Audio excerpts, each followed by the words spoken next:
Hello and welcome to the Guardian Ashes Weekly, supported by Qantas, the spirit of Australia. Every time I'm stupid enough to have just the tiniest bit of hope, it's shattered by one of those Australians doing something good or one of those Englishmen playing the wrong shot. Ultimately, England were never going to chase down 435. No one ever has before, but Crawley for a bit, Brook and Root for a bit, and then Jackson, Smith, Lyon was injured, Stark was worn. Could it? No, obviously not. There was fight, there was grit, but then there was a part-time spinner bowling all the overs. There was Duckett jabbing outside off, Root nibbling to Cummins again, Brook being Brook and Smith hoying it straight up in the air. And over the 3 tests, Australia, never with their best 11, have been better at batting, bowling, fielding, keeping, team selection, shot selection. Better at cricket, essentially. What now? Is Bazball over? Can England salvage something from the final 2 tests? And most importantly, will anyone listen to cricket podcasts for the rest of the series? I'm Max Rushden, and this is the Guardian Ashes Weekly. On the panel today, our cricket correspondent, Ali Martin. Hey, Ali. Hello, Max, and season's greetings to all our listeners. Welcome to Australia, Barney Ronay. Hi, Max. Hi, everyone, and tidings. And Geoff Lemon. Think of a new way to say Happy Christmas to everyone. I will say a Merry Christmas. I don't know. God rest ye, merry, gentle folks. Whatever. Have a pudding. I'm not sure. It's good. Good from Geoff. Good. Yeah, well done, Geoff. Great start. And well done on winning the Ashes, Geoff. Australia won by 82 runs in Adelaide. So that is the fastest the Ashes win. Not quite, Max. Oh, yeah, sorry. The second fastest. Second fastest. There we go. Yeah. Yep, that's better. Yes. Thank you. No, good to get these corrections in. You win that as well, Geoff. What else do you want? 4-0. The fastest was in 1920. The fastest was in 1921. Just 8 days. This is the second fastest in terms of balls delivered, if you care about that. Now, look, I am a sort of dumb but enthusiastic fan. This was at least a proper test match, and it went to the 5th day, and there were a few times, Ali, that I started to believe. Like, did any of you, were any Australians getting worried in the press box?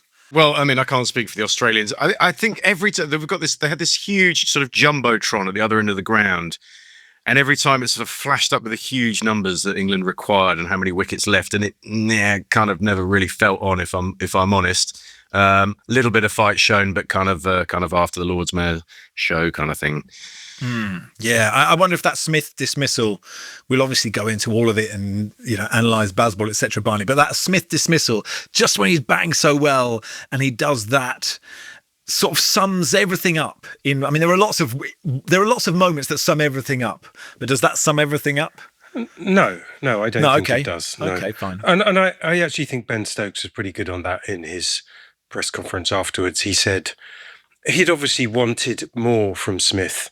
I mean, Smith is 25 years old. He's played, 17 tests. He sometimes seems a little bit on the edge of the game. He's not the drummer in the band that you sometimes want from your wicketkeeper. I'm not sure what kind of drummer people have in mind when they say that. Maybe one of those 60s groups where the drummer is actually on stage at the front for some reason. Maybe. Phil Collins, right? He could do everything. That's what Alex Carey is Phil Collins. Alex Carey can sing and drum at the same time. Yeah. It's actually incredibly difficult, like respect to Phil Collins. But the point is, as Ben Stokes said, Jamie Smith was playing really well, had been patient, had judged things really well. He's got a tick in his game where he's compulsively plays the short ball like that. And obviously that's very difficult to do against Mitchell Stark bowling. It wasn't really that short. It wasn't there for it. He made a mistake. It's really tempting to find things that sum up everything. But and it is also tempting to blame the players a little bit, because I think they've been slow to. There's been a lack of guidance, but they've been slow to fill that hole themselves. I've seen them described, and I wouldn't agree with this, as Gen Y morons, but I think that's unfair. But there's not a sense that these people are kind of teaching themselves how to play on the hoof. I think it's unfair to blame Jamie Smith for that, and it looks infuriating. It looks like an act of arrogance, but I think it's a technical flaw rather than that. I don't think you're blaming Jamie Smith for the loss per se, because 150 runs away is still a huge amount to get on the last day. Barney and I were literally having this conversation at the time where I said, if it gets to 150, I'm slightly interested in the result of this, as in this partnership then needs to add another 70 or 80 and then maybe we're in a game. But that's the point where he gets out. But I think it sums up something with Jamie Smith, which is that he's a terrible decision maker consistently and has been. And yes, he's young-ish in a career, but he he chucked away a test that he might have tried to draw during the series against India, let alone the way that he got out at the Oval on that last day, which cost them a series win that they should have had. And then a game like this, yes, they're probably not going to win it, but it's that thing that we've seen throughout about not actually taking the match situation into consideration. They've just taken a new ball. You've got Stark and Cummins with a new ball. They both bowled a fair bit. Cummins is coming back from his injury. Lyon's already gone down injured. So you go, okay, if you can get through 5 or 6 overs from each of these two guys with the new ball, they don't have their spinner to fall back to. It's then going to be what? There might be some Scott Boland, there might be some Cameron Green, there might be some part-time stuff, right? You look at a game and think all you need to do is not get out in these next 12 overs, which is easier said than done, of course. And if there's the idea that you might attack the new ball and you might score some runs. And guess what he did? He just smacked a couple of fours off each of those bowlers and he's feeling good about things and gets a bit carried away. But left arm angled across you, trying to smack it off the top of the bounce over mid-wicket is like one of the lowest percentage shots you can play in the game. And to do it at that period of time, when if you get out now, they've still got a new ball which they can use to knock over the last couple of wickets and wrap it up quickly, which is exactly what they end up doing. It's that complete ignorance of the match situation, and we've seen that so consistently. Harry Brook getting out just as dusk is falling in Brisbane, the way that England fell apart in Perth in their second innings when they might have been able to put pressure on. So it's not, these aren't aberrations, these aren't just mistakes. This is that consistently these guys make the wrong decisions when the match situation demands something that a smarter player would be able to recognise. Yeah, I mean, I didn't want to single out Jamie Smith at all because he did that well in this. But as a sort of example, I suppose if you compare that to, without bringing up another moment, Barney, if you bring that, Ali, to Labuschagne's catch, you know, the way he takes that edge off Jacks, and you just think, well, that is Australia just right there, just turning the screw. It's absolutely brilliant, and it's what they have done consistently well. Absolutely. Ben Stokes said that we've been out-executed. Which I think they were just executed. I was going to say, I think it's just executed. No, I mean, yes, Labuschagne is, he put in an incredible performance in the field. He tends to, generally, he's one of the best fielders in the world, but he does, when you look at his role there, kind of second slip and sort of, you know, pulling off it. There were two absolute worldies in this game from Labuschagne, and then kind of fittingly, he holds the catch that actually seals the Ashes as well. And the direct comparison there is with Harry Brook, who puts down Usman Khawaja on day 1 on 5. He goes on to make quite a considerable score. And Travis Head, tougher chance, but low down when he was on 99. You know, England were able to sort of drum up a bit of theatre. And again, he couldn't cling on. And that is, you do have there the kind of, in microcosm, one of the big sort of differences between this side. And I think that probably relates to preparation in a degree, but I would just say general sort of the fact that Australia's cricketers are just sort of hardened to cricket. They play cricket. They seem to like playing cricket. England, I don't know, at times, you know, they seem to like not playing cricket. Yeah, getting out of it might be more attractive than getting into it sometimes. But the other thing with that Labuschagne fielding position is he's at second slip, right? Who's normally at second slip? Steve Smith, who's loitering a couple of catches behind Joe Root for the world record in Test cricket. So you've taken out one of the greatest slippers of all time, who previously in this series has been taking screamers, also diving to his left. You substitute someone else into that position, and Labuschagne does what he did as an understudy for Smith with the bat in 2019. He does that in the field, raises his game where, you know, normally he's a more running around in the covers, sometimes on the boundary, active, agile sort of fielder. Put him in that hot spot in the cordon and he takes those 2 catches. So he lifts to the level that Smith has had in that position. And that's something we've also seen consistently through the series where so many players have been out, but someone else has filled in to take the spot. Smith's out at number 4. Khawaja makes runs at number 4. Several of the bowlers have been missing. The next rank down, like Boland and Neese, stepped up to do that job.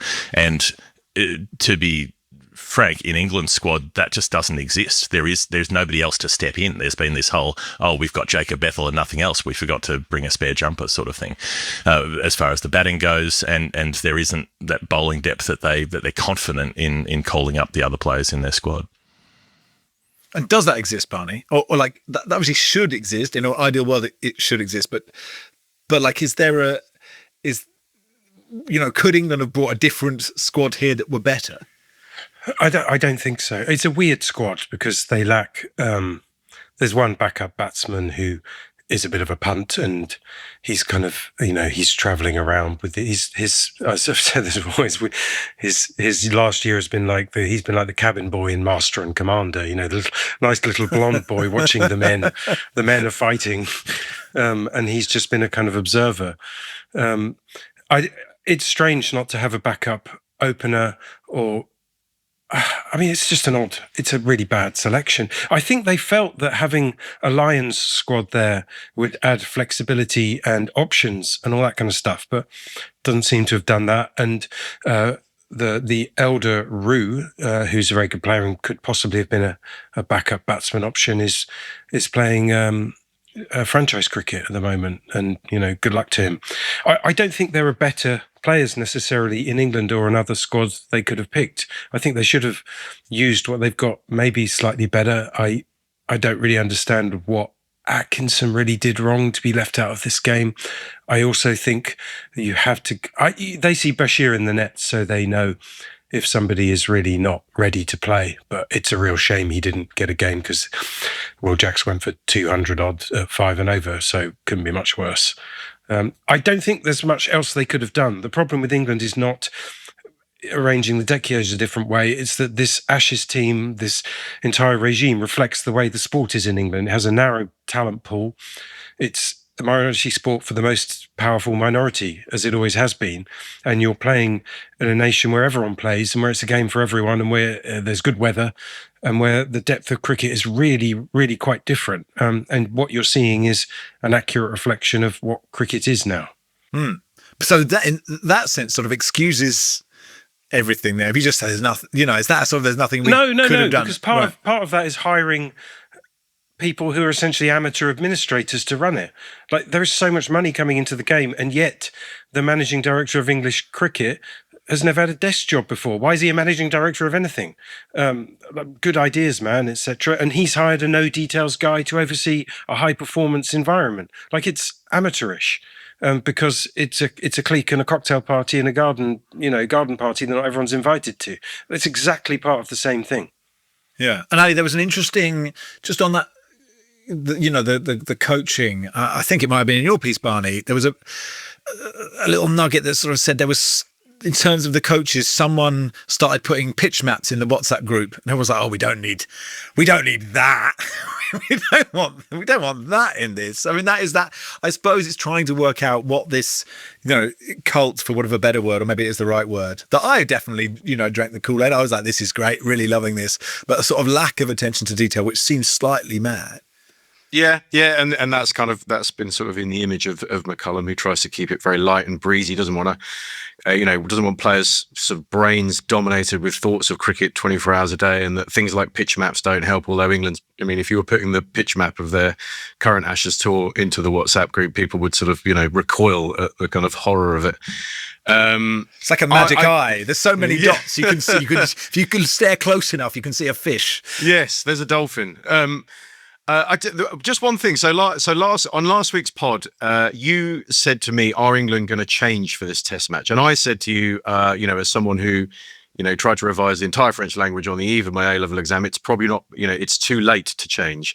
That was before we'd spoken to Stokes and McCullum, and the way this game has played out, in some ways, I find it even more disappointing. It's almost like they've sort of conjured up a way to produce an acceptable defeat that where they're trying to dig in and graft. And I just think that actually, when we heard them speak, is that essentially Stokes, particularly Stokes, I think, has kind of he doubled down on fight and inner dog and looking guys in the eye. And I just think, given the way that this team's been set up for 3.5 years.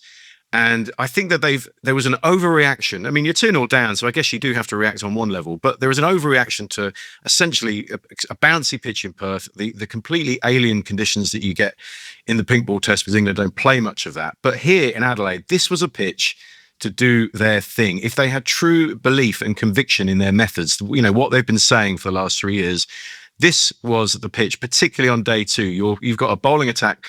You've got Pat Cummins coming back from injury after a 5-month layoff, in bowling in 40-degree heat. Now, don't get me wrong, Australia were fantastic on that day. Their discipline was unreal.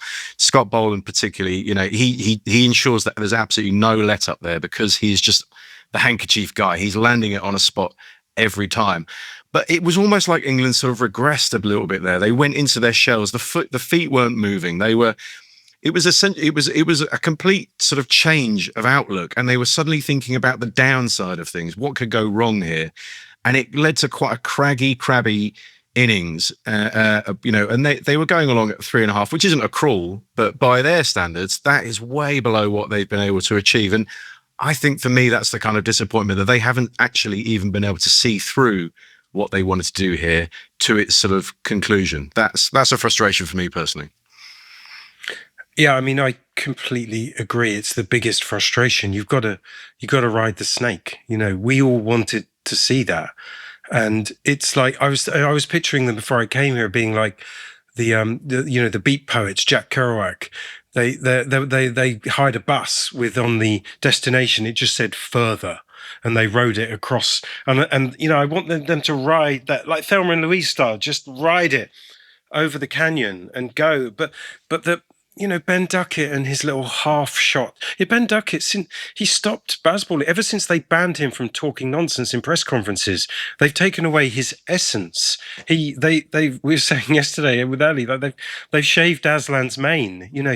He's not what he was. Bring me my Duckett. Like, I don't need to see that. I need to see him just energy, vibes, positivity, doing things, talking stuff, annoying Australians, because it's not even annoying. They just turn out to be some guys. It's like it really was very, very Scooby-Doo. You ripped off the mask and it was just those pesky kids all along. I kept watching yesterday thinking if England had batted with this resolve, even if it's not very baseball-y, in the second innings at Perth, this whole thing is different. I mean, the whole series is different.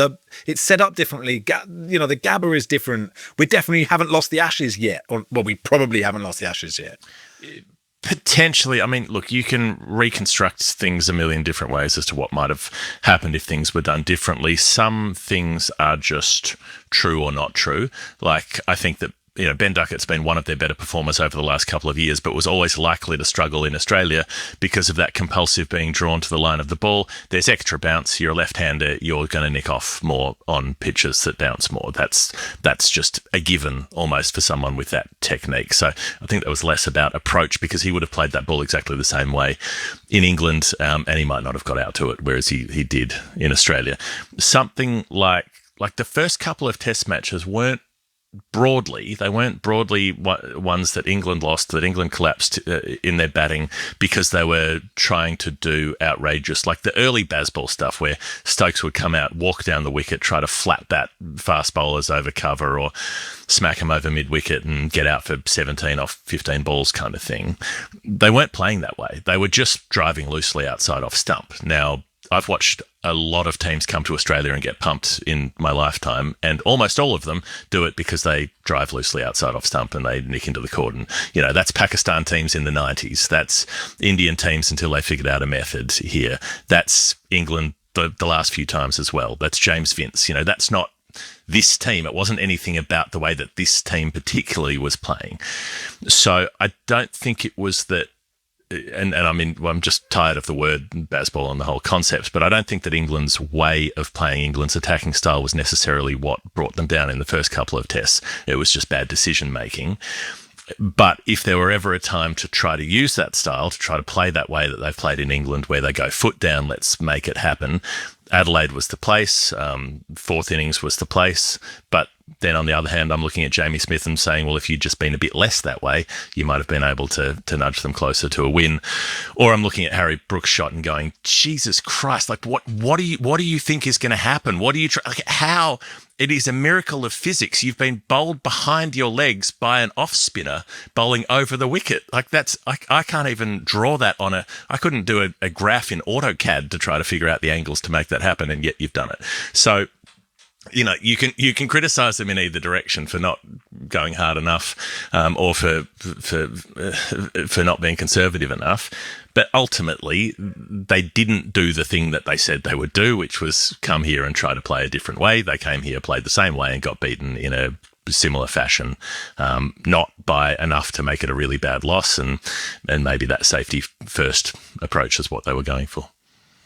I think Australia made them doubt themselves. Is essentially over the course of those first two tests, and that is essentially what's happened. And then ultimately they get to the place where they can potentially do their thing, and they've blinked. Well, it's not just Australia making. I mean, the thing is that there's one good thing. There's one absolute premium all-time thing in this series, and that's Australia's bowling attack and wicket keeping and catching behind the wicket. Everything else is quite good or might have a day or whatever. So it was always likely to be decided by that. I don't know if you can. Basically, I think they come up against a bowling attack that you simply can't. How are you going to hit them off your length? I mean, Zach Crawley in his press conference seemed surprised. Still, I mean, he's probably just filibustering, but surprised by Boland's accuracy and the fact that he had to play a different way. And he did actually force him to play, I think, probably his best authentically test match innings. But I think one of the not mistakes, but kind of a thing about Bazball that people forget Bazball. Soon we won't ever have to write or say Bazball again, and the word will be redacted from everything we've ever written. It assumes, the whole discourse assumes that cricket is a batting game and that your intent as a batsman is what happens. That's all that's happening. And I think McCullum... It decides everything. Yeah, McCullum probably always saw the game like that when he was playing. But cricket is not that. It's a bowling game. I've been going on about this all test match because it's my realisation that essentially cricket is just bowling lengths and nothing else. You should change the name of cricket to bowling lengths. That's all it is. If you pitch the ball where you want to pitch it, in the kind of handkerchief every time, you will just win. And everyone, we can have like sort of psychodramas about what the intent of the England batsman is, but essentially, if I were put in charge of this next England era, get rid of Brendan McCullum, I would just talk about bowling lengths all the time, and that's all anyone would ever practice, and that's all we'd do, and England would win. But their bowling they couldn't do that. They were underdone. They didn't, they released the pressure every time, and Australia have an all-time bowling attack who understand that it's a game of bowling lengths, and Bazball is a kind of stuffer. It's jazz hands in the corner of that.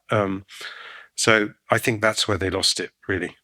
Yeah, there's a bit of Brendan McCullum from the 2015 World Cup. I wonder how much that influenced almost everything because he got so much momentum going for a team that was, relatively underclubbed, as most New Zealand teams are. Not the most star power packed team going around, took them on that run to the final because he was kamikaze almost with his batting. He'd open and he'd take down everybody, and Stephen Finn would remembers it with some mental bruising, and England supporters remember it. But he did that to a bunch of teams during that tournament, and famously didn't work in the final because Mitchell Starc was there.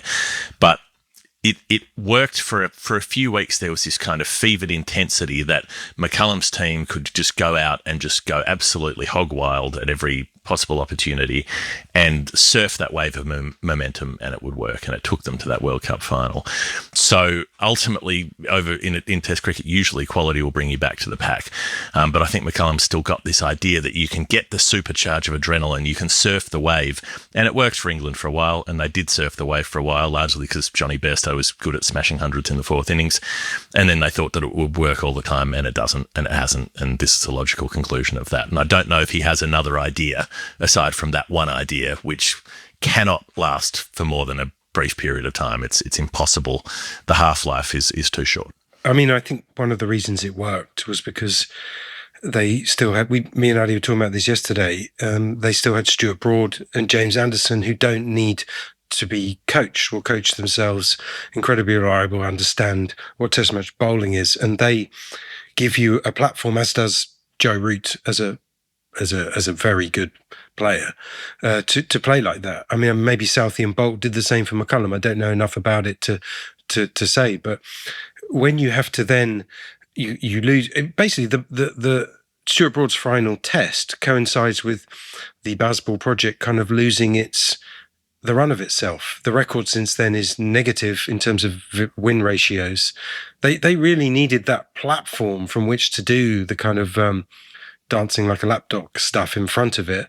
And I don't think that McCullum has been able, well, getting rid of your coaches doesn't help, but has been able to build a team, build a bowling attack. It's a failure of organisation and of coaching. Yeah, and actually, that's so interesting that you all bring that up. And I was thinking that the Bazball chat is all about batting, and it's not at all about bowling. So I wonder, Ali, are there bowlers that should be here or could be here that aren't? Like you look at Jack Leach, should he have been bowling yesterday, or when Australia were batting? Should Chris Woakes have been bowling in Brisbane? Like, are there bowlers that should be here? To be honest, and I think England probably did select their best available bowlers. You could make a case for a bowler like Ollie Robinson, for example, but he was just, they just got so tired of how feckless he was with his approach to the game. And if the Baz bowlers are getting tired with your fecklessness, then maybe maybe that says something. But I think one of the issues that they also had is that I think they were, and again, this sort of strikes at one of the heart of the kind of contradictions of where they're at, is that they're always talking about upside, rather than what can go wrong, what can go right. When they're always looking at what the positive outcome is. But I think the way that they built their bowlers up to this series didn't factor in, and they were essentially doing that in a negative way. They didn't necessarily want them to finish the season with their counties. I think they were fearful of injuries. I think they wanted to get this attack to us, physically get them to Australia. But in doing so, probably left themselves short of kind of match hardiness, grooving on lengths. I mean, 12 months earlier, Bryden Class is hitting that handkerchief in Pakistan. Some of the toughest pitches for seamers to bowl on, and he was doing that. But I think they just held everyone back a bit. Obviously, there was a white ball tour leading into it, which requires a different set of skills as well. And I think the bowlers they have are pretty much the best they have. You could say, Woakes in Brisbane were his shoulder not to have popped at the Oval, possibly doing the same job that Nisa was doing, etc. There might be one or two spots you can debate, but these kind of are the premier bowlers. But I just don't think their husbandry of them has been particularly good. And just to add to that, it is very much sort of there are batsmen in charge of this regime. It's Key, it's McCullum, and I think there are times when they don't necessarily have an appreciation of what it takes for bowlers to get ready for test matches, and particularly the way that the bowling coach role, there hasn't been a consistent one at all. It's been Anderson for a bit. Then Anderson decides to give up his future career because he wants to continue his previous career. So they then bring in Southey, but he does a bit, but he's then not available beyond the first test.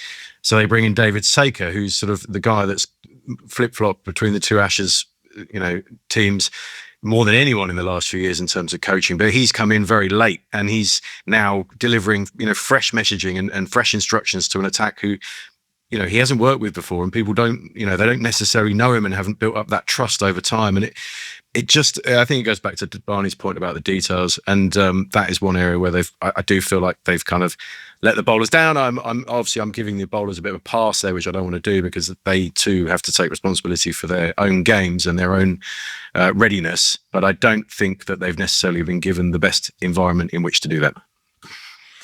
I think it's also interesting that the one bowler who's really seemed in control of his method, and to be able to talk in healthy fashion with his captain about fields and approach, is Jofra Archer.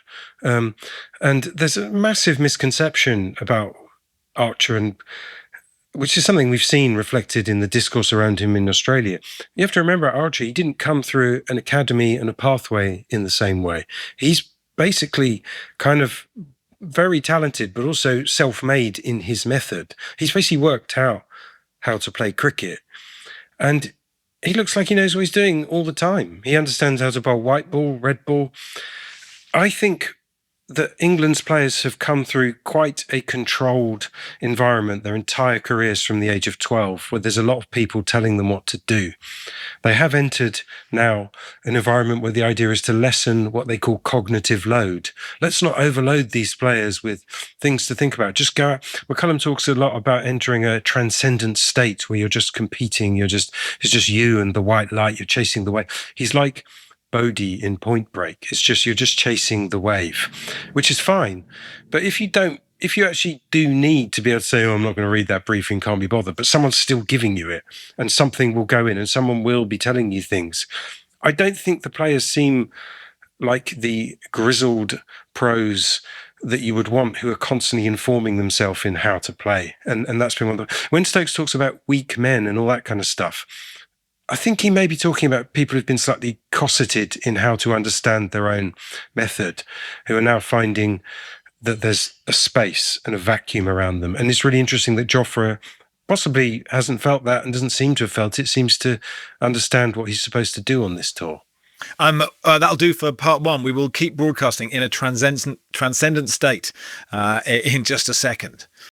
Hello, Max Rushden here. And I'm Geoff Lemon. The Guardian Ashes Weekly is supported by Qantas, the spirit of Australia, and that's not an empty claim. You don't have to wait until you get there. Qantas aims to showcase what's great about the country the moment you step on board. Which brings up a question, Geoff. What do you reckon is the best thing about Australia, putting cricket to one side? I think that you have to say the food. We've got great producers, fresh ingredients. It's part of the Australian way of life in the modern world, and Australian chefs, Australian producers have had an influence on food around the world. And you can definitely expect great food from down under on a Qantas flight, featuring menus specially designed for healthier, long-haul travelling. What else, Geoff? I'm going to nominate, controversially, Australian hospitality, which might not always be completely present at the ground if you're an England player. But I think once you get outside the cricket ground, people are, in the main, very welcoming, happy to have visitors and happy to chat to you about where you're from, what you're doing and where you should be going. And there's lots of that on a Qantas flight to Australia. Nobody knows Australia like Qantas. Book now at qantas.com. Welcome to part two of the Guardian Ashes Weekly. Geoff, I stopped you mid-flow there to do a badly delivered transcendent state gag, which I've badly delivered again. What did you want to say? No, I'm very zen about all of it, Max, where I just, something about the line about lessening cognitive load just makes me think about the kind of trend to have people just pumping everything through ChatGPT or shitty AI models that don't actually have any intelligence. They just regurgitate slop. If you're outsourcing thinking to someone else or to the machine, then you're not getting better at thinking. You have to. It's a muscle. You have to exercise it, and that it seems like that's a factor. It's a really interesting observation that Archer is the one who seems the most self-sufficient, and can figure out how he needs to shift his game at different times. And there was so much talk about the fact that he bowled quickly in Brisbane, because he knew that he only had about 15 minutes in which to bowl, so he went all out. Whereas if he's lining up in the first innings of a test match, he might have to bowl 40 overs in that test. Of course, he's not going to be coming in and going at absolutely full tilt, and he doesn't need to go at full tilt all the time because he's a very skillful bowler in other ways. And there was, this Adelaide test felt like a letting down of Archer in that he does the work. He takes the 5 for 50 in the first innings, keeps things vaguely manageable, and in return he gets to come out on the same day and bat for an hour and a half at the end of the day in that 40-degree heat, and then continue batting for another hour the next morning. So he's got a team that wasn't supporting him, particularly from the batting side. You can't take away the responsibility to think through things. And the comparison with Broad and Anderson is a really interesting one, where they basically coached each other. They always made sure that, whoever wasn't bowling was at mid-off or mid-on, so that they could be talking constantly about what the ball was doing, what lengths they should be bowling, what they needed to adjust as they went. And this current bowling attack, they haven't played together before this series, and so they probably just don't have that kind of rapport, but there didn't seem to be a lot of communication between them either. And partly it's just down to dumb luck. At times, Bryden Cast has bowled far, far better at other times than he has in this series. He's still picked up a bunch of wickets, but largely because he's been getting slapped into the deep and picked up people hitting out. But I don't know if you could predict that he would have bowled as erratically as he has through this series based on previous showings. But yeah, I think broadly they picked mostly the best players available with the seamers. I'd agree with that. I think their spin selection was a major problem, and that was always likely to be exposed with Bashir being so inexperienced, and the fact that they're not game to pick him and they don't have anybody else, where there were a couple of other spin options who might have been able to do something. Ben Stokes, Sally, he wants to stay on as captain. It feels like, you talk about Anderson and Broad and missing these sort of experienced players, and lots of experienced players have left the squad in the last couple of years or so. Like, he looks so exhausted all the time because he sort of has to do everything. Like, he is talismanic. You as a fan, you love to watch him, just grit it out there at the crease. But has he had a good series? I mean, or is there so much pressure on him? Does he have to do everything himself? I mean, there is a lot on him, and actually, we saw in this Test match. I mean, before this Test, I was saying that I was concerned about him being one of four seamers. I think that puts a lot of a lot of pressure on him to essentially bowl 20 overs and innings, which I think physically asks a lot of him. The way he's looked to bat in this series as well, particularly since everything's gone down the gurgler, pretty much from the last day in Brisbane, is that he is now sort of digging himself into a trench, and he's very good at that. He has got a kind of technique that does pretty much stand up to scrutiny at number 6 there. But I think it does take an immense amount out of him, and we saw that when he sort of, he fit. I'm now going to get confused with my days. Was it day 3, day 4, day 3, when he was essentially unable to bowl? He just couldn't bowl himself. He had wrecked himself mid-game, which was always my concern that was going to be the case. And actually, there was, when that early wicket fell, a Weatherall shouldn't have been out. It was pitched outside leg, but the umpire gave it anyway. But Australia were actually a very similar position to where England were in Perth. They were 100 runs ahead, but 1 wicket down. And that there was a moment there where England could have applied the thumbscrews and, really try to chisel out some Australian wickets there. And they, with Stokes kind of ailing in the field, unable to bowl himself, and some really strangely passive fields, particularly to Usman Khawaja, who's quite a shaky starter when he comes in, and it was just and with the spinner, who a guy that can't necessarily land it on a spot, 6 balls in a row. It just, the pressure was released so easily. Has Stokes had a good series? I mean, he would probably hold his hand up and say no, because he will feel like he could have done more. But at the same time, so much gets asked of him in that role. That I think there is a limit to what at 34 he can achieve now. Before we talk about Australia, who were also there in these 2 test matches, Barney, what happens now? Does McCullum go? Does Rob Key go? Does anyone go? Do we rip it all up? Matt Hughes and myself, to an extent, we've done a story overnight that I think the ECB is looking. I think they're wary of the fact that every time an Ashes tour, sort of blows up, that there is a huge sea change in philosophy, and jobs are detonated left, right, and centre. And I think at this stage, and things could get worse, and this picture might change. But at this stage, I don't think they're looking necessarily for absolute wholesale change in every position. I just wonder. I made the point in one of the other pieces I wrote yesterday. Was I just wonder whether we have reached a stage similar to where Australia were. Although albeit with results much poorer, but and they're very different people. But Brendan McCullum and Justin Langer, now they both performed a role at a moment in time, and I think in both cases they did an excellent job. They were what that team required at the time. For Australia, it was picking up the pieces from sandpaper, trying to restore some of their kind of, it wasn't just PR. It was about restoring the kind of earthiness of where their cricket had come from. They'd lost sight of who they were as a team. And I think the same can be said for McCullum in that early sort of year and a half, that they were such a downtrodden, sort of conservative looking side that you really couldn't get out of their bunker. And I do think that McCullum breathed life into it. Now, in that instance with Langer, is that they hit a point, and Pat Cummins as a captain hit a point where he realised that this team needed something new. It needed fresh voice in the dressing room. It probably, for them, it was a case of needing a calmer, more methodical coach, someone that didn't make the players feel sort of so hothouse as they did. And he, Cummins, he's a charming guy. He smiles. He's a lovely bloke, but he was ruthless in that moment. He pushed for change internally, and he got the change that he wanted. And I'm just wondering whether, for particularly the way that the messaging has kind of diverged in the last week or so, is whether Stokes and McCullum are still on the same page. And I suppose just a very small point. I mean, you mentioned about let's trying desperately not to be looking forward to never writing the word Bazball again. That wasn't a word that McCullum ever asked for. I think it was put on him. I feel a bit sorry for him in that respect, but essentially that word will continue while he's in the job, and that does make you question whether that he is someone that can stay with that if you're going to have a kind of clean break. There is a complication, however.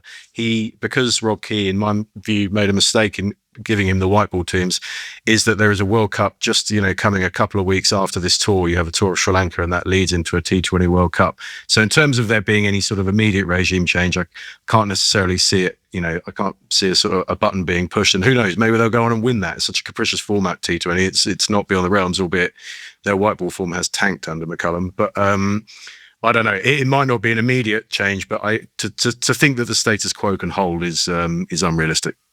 It'd be fun if there was another Barry, a really conservative Barry that came in, and it could be a new Bazball. I can think of one Barry. Yeah, me too. Well, Was it Barry from EastEnders? well, two Barrys. I'm not sure about his We're going to do attention it detail.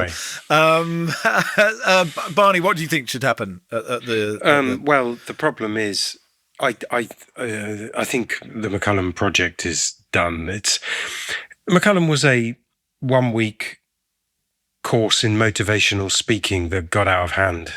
It's like Tony Robbins is in charge of ICI. Like, just get him in for the corporate away day. You don't need to hear that message again and again and again. You need detail as well. I agree with Ali. There were it was refreshing and fun. And I think Stokes has internalised the things that he learnt from McCullum, which were of value. And I think for him as a person, that has been really useful. I'm not sure what relevance that has to anything other than Ben Stokes himself, but Stokes definitely not the problem. I don't think he needs McCullum anymore. And I think probably he is visibly distancing himself from that whole kind of approach. The problem with McCullum here is that it's going to cost a lot of money to get rid of him if it works in the way it does with other people in these kind of jobs, where you end up having to pay out their contract to some degree. But I saw him on the outfield yesterday talking about staff, and I just thought, thanks, but you have to have someone in there. There's too much resources. This sport is so well funded. People care about it. It has to feel as though it matters and that it's speaking to the people who love it and pay for it. And I did not feel that. And I felt like I've been at so many football things where it's just like, that's not working anymore. And if there is money available and a way of doing the most Baz thing now would be to resign, but that ain't going to happen. You can't expect that to happen. We'll see. But for me, it's done. Yeah, it was bizarre to sign him to such a long contract so shortly before an Ashes series, when you know that tends to dictate careers. It's not always a complete bloodletting. Joe Root survived 2017-18 when they got smashed because there wasn't a better option for captain, and maybe that'll be the same for Stokes. But I think you're right that the McCullum message is stale. The thought process is just keep doing what we've been doing. There's something like picking Ollie Pope for the third test when he clearly wasn't right in those first two. There was clearly something not going right with his process, and he played like a guy who didn't remember what cricket was, or that he had once been good at it. There's a point where it's unfair on a player to keep picking them when they're not in a headspace to be able to succeed. And I think it's reflected in what we saw from a bunch of the assistant coach statements throughout that series. They keep putting them up for press conferences, which means you might want to think about what you're going to say. If you know that you're going to be the bad day assistant coach, you might want to ponder that beforehand and not go in and say something outlandish. But I keep coming back to Trescothick after the second test saying we haven't talked to the batters about driving on the up and the fact that they keep getting out that way. Oh, well, no, we don't talk to them about it. We just rely on them to figure it out for themselves. Again, what are you doing there? Jeetan Patel during this test, it's just absurd press conference, absurd statements. Oh, Shoaib Bashir's our number one bowler. We haven't picked him for the first 3 test matches, but he's our number one bowler. These kind of just repeating of absolute nonsense statements by staff who don't seem to be able to articulate what they do or what they might do. If that's your entire coaching structure, that's all coming from the head coach. That comes from the top. They set that agenda. So why are you going to have someone whose approach to the whole thing is, it's all cool, we'll just pick the 11 that we thought we'd have when we came out here, and we'll keep doing that, and we won't try to do anything differently, and I'm sure it'll all work out fine. Any one of us could get paid £1 million a year to do that. I'm available. I'd just like to put it out there. Now, Geoff, Australia are good, aren't they? Cummins comes back in. He's not fully fit, bowls brilliantly. Stark, the first cricketer, English or Australian, to score 2 50s and take 2 fifers in an Ashes series twice. Alex Carey is absolutely peerless behind the stumps. He's great with the bat. Khawaja comes back in, he scores runs. Travis Head is, just... the field placing was odd for him, I think, but he still batted absolutely brilliantly. I don't know where you want to start, but there should be a bit of this podcast which is Australia are good and have been good. Maybe a little bit, and also that they're good against the odds of being good. I was having this conversation with my two colleagues yesterday at the game about the Dad's Army thing. I think it was Ellie who was mentioning this, and how it's kind of true in that you've got Usman Khawaja limping off with back spasms. You've got Hazelwood who doesn't make it to the starting line. Cummins with the back problem who comes in for the third test. Nathan Lyon blows up his hamstring. Steve Smith gets dizzy and has to sit out the third test. Like all of the older players have had at least points of dropping out of this series, and some of them for the whole thing. So in part that is true, but in part they've also been able to use the experience they've had to play as well as they have. And the defining one for me is Cummins. With all the talk about preparation and figuring out how to bowl, the guy hasn't played a test in 5 months, hasn't played a single lead-up game, didn't get any Shield games, didn't get any warm-up, didn't get any, nothing to get his bowling back in the groove. All of that talk of how to make it second nature. It's clearly second nature to him because he comes in and hits the right length immediately in Adelaide and picks up wickets. Knocked the top off the second innings as well. A bit of help from England in terms of shot selection, but it's because he's so consistently at batters with a length that is going to be nicked into the cordon and a line that means that you're very likely to be drawn into playing at it. So it's that consistency of purpose from Australian players. Stark has obviously been outstanding, 50 wickets this calendar year at 17, I think. And, even Lyon for that burst before he blew up his soft tissue injury, he was just getting it on the spot. He was putting revs on the ball. He was turning it substantially. He was varying his pace. He was doing all the things you want a spinner to do. So you can have older players and they might have some drawbacks with fitness, but if they've still got the ability to perform at the level they need to when they have the chance to do so. That's what we saw Australia do. That's what we saw Khawaja do in the middle order because he didn't have to open. It made it a bit easier for him as a bad starter, and he got a few favours along the way from England. They're just a remarkably consistent, professional, hardened team, and I think that needs to be the model that an England side needs to look at if they want to come down here and actually have a hope of competing. One thing, Ali, that I can't remember who was saying it, but in terms of preparation, the sort of the cricket matches that are offered to you to play, the fact that, the series are certainly they're one side in Australia, right? England haven't won a test match here since January 2011. Australia don't do well in England either. Do both the ECB and Cricket Australia need to come together to sort of make both series more competitive? Like, is that important for the future of cricket, or is it, it's still popular, people still like it, it still gets crowds, even if they're quite one-sided? And you sort of get this response, don't you, that why is all this hype about this series when it's so uncompetitive when England go to Australia? But there is it's just when people say that, I just think you have no soul. This means so much to so many people in terms of preparation, I suppose. Yes, and I'm not going to. I think all boards, to a degree, have been guilty of this in the last sort of 10, 15 years of the kind of race to the bottom in terms of, really going out their way to not help their guests get ready for what is, the big money spinner series, and that's in terms of facilities provided, opposition that you put up.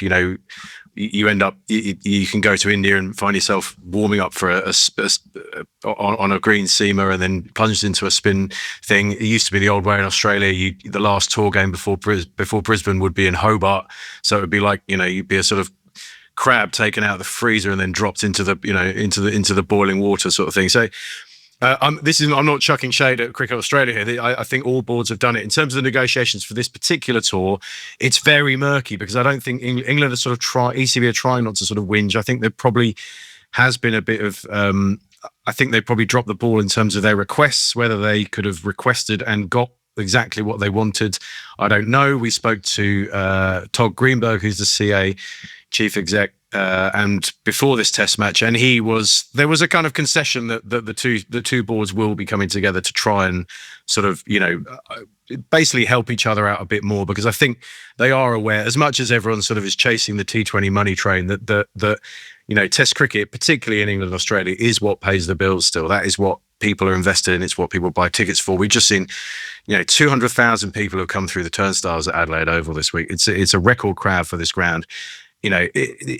This is the cricket that people care about. But you're right. If the product sort of diminishes over time, then the whole thing will fall apart. Really, I suppose the big difference would be that county cricket does allow a lot of Australian players in between Ashes series and in their off season to come and experience English conditions and get better. Maybe that contributes to it in terms of Australia being a bit more competitive. English cricket is just clinging on to the fact that they haven't won a series in England since 2001. But let's face it, it has been way more competitive in England than it has been for England. Yeah, and for that reason, actually, Australia should let England have better preparation before we reciprocate. That should be the fair way of doing it. Barney, is anything salvageable here? Like, England haven't won a test here since 2011, so winning Melbourne would be something, right? Yeah, it would 100% be something, not least for the likes of us who are going to be there watching it and hoping to find... I mean, nobody enjoys this this narrative. I mean, maybe that's incorrect. Maybe 30 million Australians enjoy this narrative. But it's become tedious. It's become boring. Baseball became boring some time ago because its method is so one note, but England losing is boring as well. It's not really good for anyone. Cricket Australia lost a lot of money by England losing so quickly in the first two tests. So they have got better as the series has gone on. I don't think it's necessarily because they abandoned their method or changed how they want to play or thought different thoughts. I think it's because they were short of a gallop and they've now played some warm-up tests which they lost really quickly. I don't know if they will win a game at all. There might be some rain and we might get away with a 4-0. That would be my prediction. And would you make any changes? Yeah, I would 100% make some changes. I think Ollie Pope's had his go. I think that Ali's right that they do with another bowler. It's a shame Shoaib Bashir's probably missed his window. I'm afraid Jacob Bethel has to have a go now. Or you could pump Will Jacks up and move the whole thing up a bit. But they've left themselves no room to manoeuvre there. Or bring someone in who's actually a batter from somewhere else, which, there are some who exist. But I do find the whole dynamic of these series really interesting in terms of just how uncompetitive they've been for so long. 2010-11's the aberration, and then the few series before that are also absolute pastings. But if this were any other team, West Indies got whitewashed 5-0 in 2001, and they never played a 5-test series since. They play 2-test series now when West Indies come to visit. Any other team that was getting beaten this badly would be reduced, but they still got 200,000 people through the turnstiles, knowing that this was likely to be uncompetitive, because Australians really like beating the shit out of England. It's not unattractive. No, and I'm not even saying this to be snarky or funny. That sells in Australia, and I think because the series in England are competitive. So yeah, Australia haven't won there since 2001, but 2005 2-1, 2009 2-1, 2013 3-0, but they had 2 winning positions rained off, and they could have won 2 of the other tests that were close on the last day. 2015 was 3-2, 2019 and 2023 were 2-2, and Australia retain. So you've got competitive series in England where Australia's been frustrated because they haven't won it, but they felt like they could have won it. They were close to winning it. And that pisses off the Australian cricketing public enough that when England come to Australia, they're happy to see 5-0. They don't find it boring or uncompetitive. They want to punish England for having not let them quite win the previous time in England. That's where the competitive tension comes from. It comes from the English series where Australians are more at home than English people are here, I suspect. And then the 5-0 becomes the revenge chapter every time, as it was in 06-07, or the 4-0 that people are still annoyed about the fact that England snuck away with a draw in 2022 because there was a bit of rain in Sydney and Broad and Anderson managed to bat it out. So it's not unattractive to the Australian public to have a very, very uncompetitive series specifically against England, even though it's unattractive to have uncompetitive series against everybody else. Cummins says he's probably not going to play in the next test. What other changes? Lyon's going to be out. So what will Australia do you think, Geoff? It's going to be interesting. We'll have a squad pretty soon, so we'll know. But 3 different spin options that they've used Todd Murphy and Matt Kuhneman in recent times, but more so in Asian conditions. Corey Rocchiccioli has quite a big reputation at the moment. It's been bowling well in the Shield, tall off spinner, can bat. So there are a few options going around there. It wouldn't be beyond the realms that they might just stick with their squad and use the seamers, and someone like Michael Neser can effectively be a spinner in a way, can bowl long spells and get through overs faster than some of the other seam bowlers. But yeah, there'll be a slew of changes. Stark and Boland playing 4 on the trot would be an interesting call, but I don't think either of them will be volunteering to miss out. So Cummins sitting out will be interesting if you go back to a Doggett, Boland, Stark situation. There are still vulnerabilities. England have opportunities, but I just don't think they'll be in the headspace by now to actually make the most of them. Finally, do you have any hope, Ali? I hope everyone has a lovely Christmas and New Year. And I also expect that whoever Australia bring into their side, that they will be, England will give them the best day of their life. So that's nice. That is nice. It's giving. No, it depends. I mean, it depends what pitch is rolled out of the MCG, what Australia wants to prepare there. And I'd hope for a bit of, I think we could see a sort of seam-dominated game, potentially, particularly with Nathan Lyon out. And I have seen that Stark has said he's going to go again, and that is, that's testament to 35 as to how he keeps himself in shape and ready for the big series. He's a phenomenal bowler. But in terms of England, I don't quite know where they go. Bethel is just the ultimate Hail Mary. And given where they were 12 months ago with him in New Zealand, and they liked what they saw, again, I think they blinked at the start of the summer when, that if they wanted to invest in him, that was the time to do it. And asking him to come into this side now and sort of change things. He will be unencumbered, I suppose. He won't be as scarred as perhaps whoever he replaces, which I imagine would be Ollie Pope. But I don't know. It's going to take a serious effort to get a win out here now. Sure, but from the cabin, he's seen the horrors of war, and he just has a tiny musket.